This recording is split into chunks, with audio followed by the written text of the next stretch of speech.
Hello everyone, it's Andy Glenn here from Sharks TV and I'm welcoming you all to another podcast. This time it's a special podcast. It's with superstar DJs. It's Craig and David Thompson. Guys, how you doing? No bad, Andy. Yourself? Doing away. Good. Looking forward to having a chat with you guys about all things hockey and all things music. Yep. Firstly, quick a simple question to warm me up as such. How did you get into DJing? Okay. You start. Well, I don't know if people know, but I used to be, or I still am, an amateur photographer. So I was doing a wedding fair with a friend, and it was up in Glasgow, and we ended up going to Braehead Clan, as it was in the days, watch a game, and it was against Sheffield Steelers. And it was one of these Marmite moments. My friend Douglas McCallum had turned around and said, "Have you been to ice hockey before?" I says, "No, I've seen it on the telly plenty of times, but I've never had the inclination to go." So it was, as I say, a Marmite moment. So I enjoyed it. I started coming to the Shark Tank as a fan, got into that, fair enjoyed it, and the guy that was doing the ice hockey announcing and the DJing before me gave it up. As no disrespect to the guy, but he turned around and said that all you were doing was pressing buttons. So I thought, I was asked a few times prior to this gentleman doing it, and I said, no, I couldn't be professional. I'd be on the mic and something happened, I'd be cursing and swearing. And I said, I can't be professional like that. And lo and behold, John gave it up, and I thought, right, I'm going to try this. Came in, I spoke to Katie and she gave us a thumbs up to do it, and I started doing it just as what it was then. And then I thought, do you know what, I want to make it more interacting with the fans, bring them closer to the action on the ice. So I started doing birthday shout outs and all that, and then I started my page. Last year we were going so well with the previous league, and I thought, if we're going up, I'm going to have to up my game. So towards the end of last season, I says, right, I'm going to need somebody on board to help me. So my natural choice was Ravy Davy, is his nickname is now. So. And David, how did you get into hockey? Well, when my dad started coming to the Sharks, I kind of came along with him with my mum, and when he started to do the music as it was, I started to become more intrigued in the ice hockey, become more of a fan, out here every weekend sort of thing. Then when he asked me to be his co-DJ as such, I just jumped at it. And I've always had the passion for ice hockey since I started watching it sort of thing. And that's how it is. How was that first game? I'm going to ask you both. There were two different games, obviously, but that first time you had to do it all by yourself, how was that? Well, I've been a DJ since 1989, so it wasn't too bad. My first gig that I ever done was in December '89, and I was like really, really nervous. I was so nervous in front of everybody and all that. But doing it in that box, it's completely different. You're not having to follow a pattern as such that you've got to have this music leading on to the next music and what have you, and then when you're down there you've got to have the good music, and I brought in good music in different genres for everyone, and so it just bounces off each other. When David's come on board this year, it's much the same, but the amount of comments we've had for David with the music, it's fantastic tonight. Craigie, you've done great tonight, the music was brilliant. No, it didn't speak to me, speak to David. So I'm giving David all the... Are you planning to take over here, David? Is that the ultimate game? Yeah. There's been a couple of games last season where I had to step up when he was ill or whatever, or I had weddings or whatever to go and do. I'd step up to the plate. I'm no as great as him. I'll give him his wee moment there, but possibly I will be taking over. Oh, right, there we go. exclusive. I'm off. So you're off on Sunday. How was it the first time you had to do it yourself, David? Well, it was one of them. I was ready to do it, but it was the music I was perfect with. My announcing, totally gone with it. Just the nerves kicked in. I was like, nah, can't do this. It's difficult. You know, Yeah. it's, Well, you're sitting there in front of hundreds of fans. Yeah. Some of them you know better than others. Some of them you didn't even ken. It's just another face in another ring, sort of thing. And it was just one of them nights I was just like, I can't do this. I can't see me doing this. And then here I am. It is difficult the first time you do these things, and I kind of challenge anybody who's never done it to get up and on a mic and put yourself out there, because hockey without the music is nowhere near as good. You need that music, and I think I would agree with you, Craig, when you're saying about not necessarily following a set play, but you have to follow the game and appreciate the game, don't you? Yeah, definitely. From my point of view, as I said previously, I've been doing discos for 34 years. I kind of didn't look at it again. But yeah, you've got to... When I was towards the end of last season, with David coming on board, I was able to concentrate on getting information from the timekeepers, being able to shout out goals, shout out penalties, do any other things that needed to do. Whereas at the end of the season, I was like, try to get the music on, try to speak to the timekeepers, then try to keep an eye on the music so I can turn it off, and it was really difficult. So getting David on board, he can concentrate on the music, I can concentrate on the announcing side of things. Because people don't realise that the off-ice officials, you're announcing to the stadium what they're getting from the referees. Yes. So they have to pick up the phone during the game. You've got to keep an eye on the game and play the music. So it's not an easy job. It's not, especially when you're getting like the opposition team information on a goal, and you think, well, wait a minute, they've not got that player. Yeah. So you're giving it an announcement, looking through the list, and then wait, hold on, I'll get back to you with that. And it seems as if I'm ill prepared, but sometimes you just try to go with the flow and get the information out there as quick as possible. Yeah, and it's that fuel for the game as well. So for players, if there's a stop and play, there's nearly always music. Yeah. But if a player's down injured, Name music. Yeah. name music. Yeah. And folk, you have to be switched on all the And time, it's I think. difficult sometimes, because if there's a player that's injured and it's down by our bench or down by the opponent's bench, we find it difficult because everybody's hunched over the edge of the rink trying to see what's going on, and we can't see what's going on. So sometimes we make the odd mistake of having music while there's someone down. I was going to ask you, David, you're first season really in the box there with your dad. Is it better watching for that position right on the red line, right close to the ice, or do you prefer it in the stands? I've got to say I love it in that box.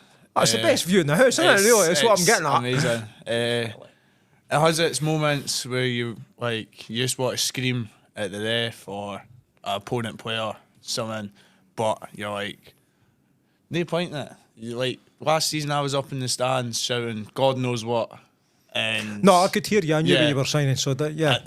you could hear it from the other side, and even in the national anthem when it's against them, I still go to do it, and I'm like, I can't scream my lungs out to it. Yeah. But I'll sit, bounce backwards and forwards with it, singing my heart out to it. Now, your dad was saying it's you that's responsible for the music this year, so you're creating playlists every week? I'm not creating the playlist as Still, Craig, you still doing the play? How long does it take you to create a playlist? Well, the way I've done it is this year I've introduced the six mix for the players, which is quite controversial at times, I believe. But there's been conversations on various podcasts about six mix. I'll come back to that in a second. Yeah. What I've done is I've spoke to Spud at the start of the season and says, right, this is what I'm planning to do. I'd like to introduce a six mix, 6 songs for the warm-up with each of the players giving us their warm-up playlist. I thought that would be good to give the fans an insight to what the players like to listen to, how they are getting prepared for their warm-ups. I believe there's also other playlists that go on in the changing rooms, so that gives kind of a real umbrella effect of the playlists in there. So I started, what I do is I use a wee mixing desk on my laptop and I mix the songs together. Some of them are, you didn't realise how can I put it without sounding rude? And the lyrics are maybe not suitable for... Very. They're not very suitable crowd, for... I did one a couple of weeks ago and I'm sitting and the wife's sitting with us and she goes, you can't play that. I was oblivious to what was the music was playing because I was looking through the list and seeing what the next one was coming on. And it was all saying goes, it was a lot of effing and jeffing. Right. And I thought, no. So that was scrubbed. I had to go back to the playlist and download the clean versions, which took me longer because it was trying to find the clean ones and try to find them that are adequate and appropriate to play without the rude words and what have you. But it's different music every week. That's what we like about it, isn't it? Yeah. It's difficult making sure that it's appropriate for the young ones, because as adults can understand the lyrics and what have you, but you've also said even earlier on there, Craig, that you're looking at different genres for different because music is quite a personal thing. You're never going to please everybody. No. What I've also started this season is I've started coming in a bit earlier. I used to come in just before, an hour before face-off, but I come in earlier and I play music from about an hour and a half before face-off. And I pick up mixes online and I do my own mixes as well. So they've got a maybe 50-minute mix of music before the 6 mix. And that's just to kind of try and... Instead of coming into a library. Yeah, no, I get that. You ever have any arguments with your dad about the music, David? You ever tell him it's rubbish and put some modern stuff on? Box, he'll be like, oh, play this next. I'm like, I'm doing my own thing here. Let me just do my own thing. There's no stopping this gravy train. We've got to keep it going. Perfect. There's some nights he's like, oh, play this for me, play this. I'm like, I'll do it at some point. I end up not even doing it. So I'm just in my own wee world in that box, doing my own wee thing. I sense there could be a penalty for fighting in the box some nights then, surely. Aye. Quite a few. I don't know about the fighting. There should definitely be a penalty for his dancing and singing, definitely. Official. We'll have to keep an eye on it. I'm glad there's not a camera in there. It'd have been on You've Been Framed. You've just gave me an idea there. Well, let's have a think about that one. Behind the scenes in the DJ box. Right, so you've came on my podcast, obviously, and I think it's only fair that I get a 6 mix. Definitely. Perfect. That's been recorded on. You don't have a podcast. You do about 606 mix every night. I've been thinking up my 6 mix already. I've spent hours thinking about it. It's not necessarily my tastes in music, but it's the right 6 mix because I have to say, some of my favourite players aren't my favourite players now because of their music choices. Oh. It's just shocking, some of them. Who's got the worst taste in music, according to you guys? Well, so far, good answer, David. My music taste is so eclectic, it's unreal. For classical music right through to No, stop avoiding the question. Who has the worst? What shark has the worst? Oh, what shark? I thought between us two. No. What shark has come up with the worst 6 mix so far? Name names. Right. The worst one that I've seen so far, and I've not done it yet, and it's only because it's such an eclectic mix, and it's going back to the language barrier, should I say. Right. It's JT. It's Jamie Thompson. Aye. His is quite eclectic, but the songs that he's asked for are quite blue. Rubbish.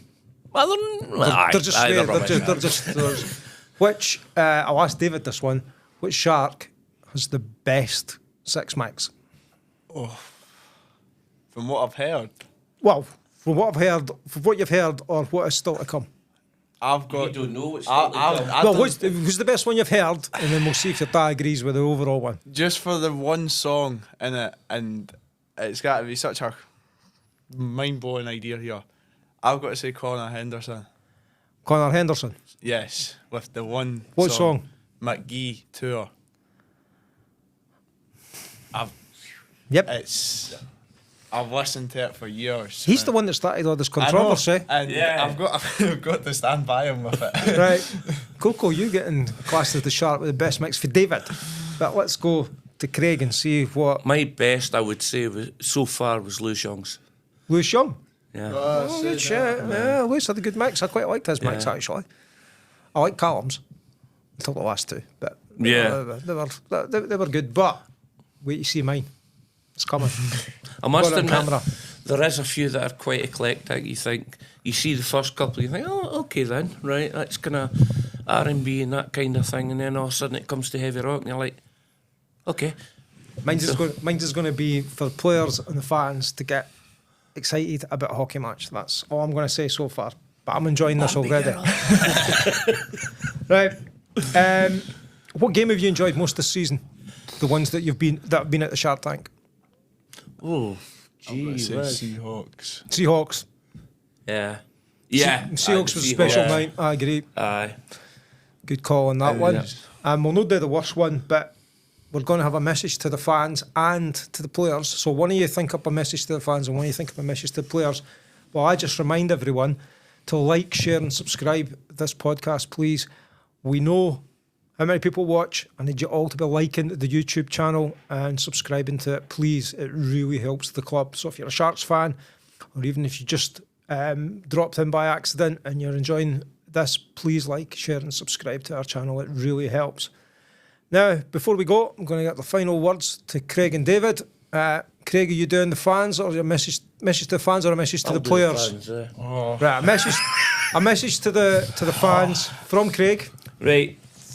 My message to the fans today is, if you've any shout outs, remember and give me them on my page. It's Craigie and Davy, Solly Sharks announcer and DJ.